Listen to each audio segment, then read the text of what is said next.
Good morning, everyone. Thank you for joining me. We are doing lesson 152 today. The power of decision is my own. No one can suffer loss unless it be his own decision. No one suffers pain except his choice elects this state for him. No one can grieve, nor fear, nor think him sick unless these are the outcomes that he wants. And no one dies without his own consent. Nothing occurs but represents your wish, and nothing is omitted that you choose. Here is your world, complete in all details. Here is its whole reality for you, and it is only here salvation is. You may believe that this position is extreme and too inclusive to be true. Yet, can truth have exceptions? If you have the gift of everything, can loss be real? Can pain be part of peace or grief of joy? Can fear and sickness enter in a mind where love and perfect holiness abide? Truth must be all inclusive, if it be the truth at all. Accept no opposites and no exceptions, for to do so is to contradict the truth entirely. Salvation is the recognition that the truth is true and nothing else is true. This you have heard before, but may not yet accept both parts of it. Without the first, the second has no meaning. But without the second, is the first no longer true? Truth cannot have an opposite. This cannot be too often said and thought about.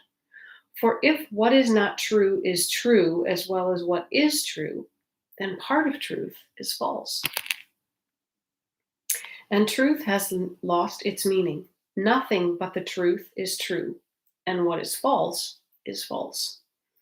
This is the simplest of distinctions, yet the most obscure, but not because it is a difficult distinction to perceive. It is concealed behind a vast array of choices that do not appear to be entirely your own. And thus the truth appears to have some aspects that belie consistency, but do not seem to be contradictions introduced by you. As God created you, you must remain unchangeable, with transitory states by definition false. And that includes all shifts in feeling, alterations in conditions of the body and the mind, in all awareness and in all response. This is the all-inclusiveness which sets the truth apart from falsehood, and the false kept separate from the truth, as what it is. Is it not strange that you believe to think you made the world you see is arrogance? God made it not. Of this you can be sure. What can he know of the ephemeral, the sinful, and the guilty?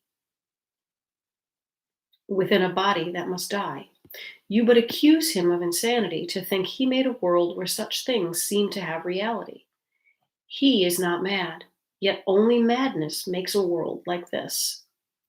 To think that God made chaos, contradicts his will, invented opposites to truth, and suffers death to triumph over life, all this is arrogance. Humility would see at once these things are not of him. And can you see what God created not? To think you can is merely to believe you can perceive what God willed not to be. And what could be more arrogant than this?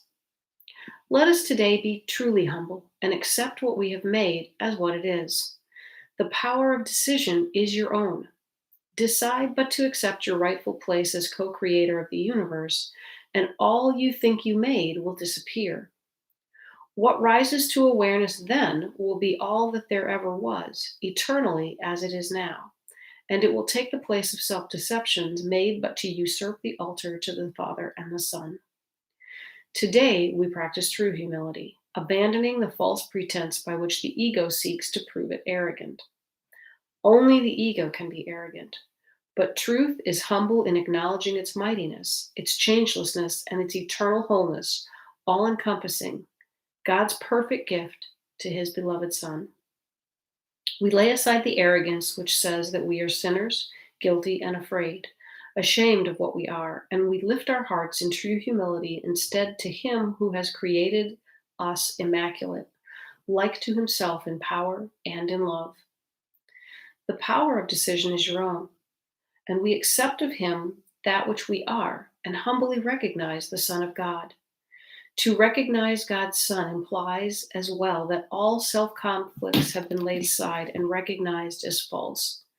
Their arrogance has been perceived, and in humility, the radiance of God's Son, his gentleness, his perfect sinlessness, his Father's love, his right to heaven and release from hell are joyously accepted as your own. Now do we join in glad acknowledgement that lies are false and only truth is true. We think of truth alone as we arise and spend 5 minutes practicing its ways, encouraging our frightened minds with this: the power of decision is my own. This day I will accept myself as what my Father's will created me to be. Then we will wait in silence, giving up all self-deceptions as we humbly ask ourselves that he reveal himself to us. And he who never left will come again to our awareness, grateful to restore his home to God as it was meant to be. In patience, wait for him throughout the day, and hourly invite him with the words with which the day began, concluding it with this same invitation to yourself. God's voice will answer, for he speaks for you and for your Father. He will substitute the peace of God for all of your frantic thoughts, the truth of God for self-deceptions, and God's Son for your illusions of yourself. That's the end of lesson 152. The power of decision is my own.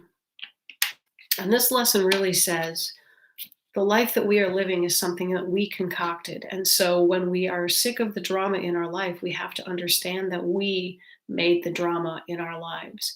And when we are living miserable lives, it is because of our own beliefs and our own decisions that this has happened. God is not punishing us. God is not creating hate and discontent.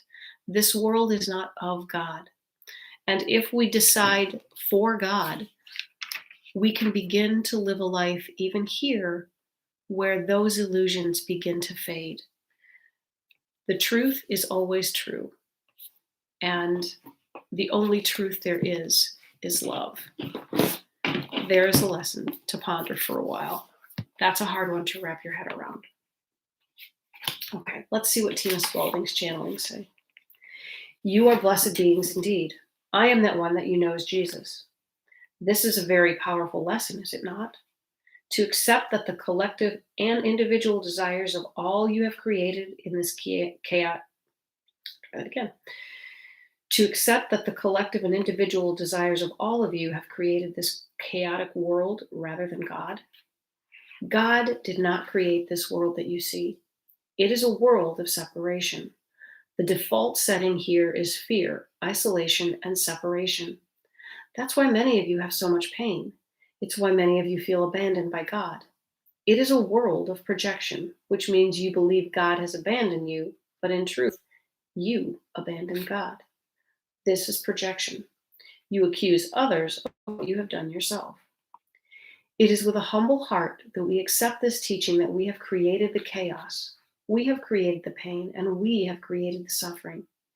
Any of you who have done A Course in Miracles for a while, some of you are repeating these lessons, have come to see that as you practice these teachings, the suffering in your mind decreases because you cause it. As the suffering in your mind decreases, your frequency goes up. You become a more loving being, and the frequency you emit, for you are also emitting a frequency, becomes more loving to reflect the forgiveness work and the education you have accomplished. The frequency then attracts things like itself unto itself. This is where you get the phrase misery loves company, because it is true. Miserable people hang out together. Violent people hang out together. Loving people hang out together. The decision is yours. Do you believe your thoughts are secret? Do you believe your beliefs have no power? You are made in the image of God. You have the ability to bring into being whatever you focus on, and it does not mean what your social face says. It means what you focus on inside your mind, inside your heart. Are you living life fully? Are you living life in accord with God's will for you, which means it makes you happy? If you live a miserable life, it is because you have made a decision to live a miserable life. Today, we want you to make new decisions. We want you to step up your game. We want you to lift your head up high. We want you to love whatever around you is lovable. Instead of heaping criticism and judgment on yourself and the world, look at yourself with love and appreciation as God looks at you. Look at the world with love and appreciation for all the things that are working out there. It is the same as when something in your body goes wrong, you say, "Oh, my ankle hurts." That's all I can think about. But there are a million things your body's doing perfectly. Do you ever thank it for any of those things? Do you ever get it kudos for just getting you around? It is often a deep and dark sickness that makes you appreciate your health. Today, the decision is yours. Are you going to look at the world through gray colored glasses? Or are you going to look at the world through eyes of love and appreciation, which are, after all, the eyes of forgiveness? Look at the world with forgiving eyes. Look at your brothers and sisters with forgiving eyes and know they are as confused as you. They also have been mistreated and mistaught, and they know not what they do. Forgive them, for they know not what they do, which is Luke 23:34. I am that one that you know is Jesus, and we will see you again tomorrow. When you realize that we are all kind of running around blind because we know not what we do, we think that we are pawns in a game, and yet we don't realize that we are the creators of this world. We are making the game up as we go along. And so we have the power to change the rules. We have the power to change our experiences by changing our mind about our lives.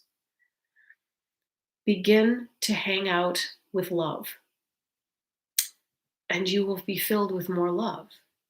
Begin to choose love in your responses, and you will also attract more love to you. When we look at the world as a victim, we attract victimization, we attract victim situations, we attract other victims. This is a hard lesson to wrap our head around because it doesn't go along with the way that we normally think. But really see if you can take the time and just sit with the thought that the decision, the power of decision, is always your own. Have a great day, guys. I'll talk to you tomorrow. Bye.